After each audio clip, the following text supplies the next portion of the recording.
আসসালামু আলাইকুম, রমজানুল মুবারক। খুব ঝটপট একটা রেসিপি নিয়ে চলে আসছি। এটা হলো পাপড়ি চানা চাট বা চানা চাট। পাকিস্তানিরা এটা অনেক খায়। এটা খুব রিফ্রেশিং, খুব ভালো লাগে, এত হেভি লাগে না ইফতার খোলার পরে এটা খাইলে। এটা বানানোটা খুবই সহজ। আমি যেভাবে বানাইছি, 2 ক্যান আমি চিকপি অলরেডি যে রেডিমেড যেই ক্যান থাকে সেটা ইউজ করছি। 2টা মিডিয়াম সাইজের আলু ইউজ করছি। আলুটাকে ছোটো ছোটো করে কেটে একদম পানি দিয়ে লবণ দিয়ে সিদ্ধ করে ফেলবেন, তাহলে আপনার ঝামেলা অনেক কমে যাবে।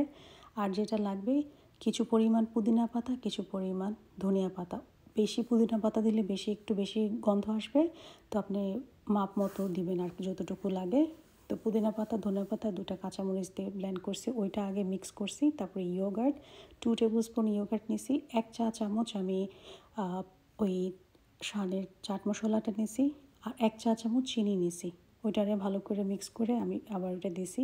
আর এখানে অলরেডি রেডিমেড তেঁতুলের সস বাসায় ছিল, ওইটা ইউজ করছি। প্লাস এখন যেটা ইউজ করতেছি, এটা আমার চটপটিতে যে তেঁতুলের সসটা ইউজ করি সেটা ইউজ করছি।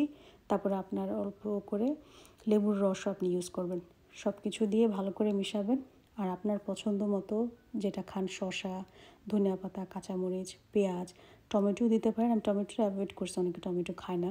তো এটারে আবার ভালো মতো সব কিছু মিক্স করে নিতেছি।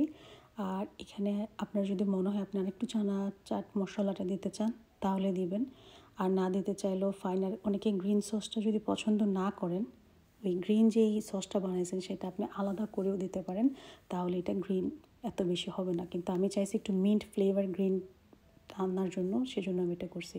কিছু পাঁপড় ভেজে নিছি, পাঁপড়গুলো একটু ভেঙে আমি উপর দিয়ে দিছি।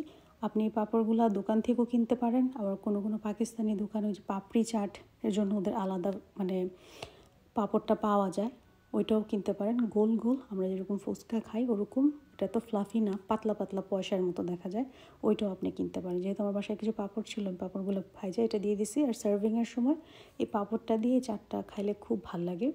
তো আমাদের বাসায় খুব ছোটো একটা ইফতারের গ্যাদারিং হয়েছে, ওখানে মোনাপু আসছিলো, ইলাপু আসছিলো, ওদের ফ্যামিলি নিয়ে সবাই আসছে, মাশাআল্লাহ খুব ভালো লাগছিলো।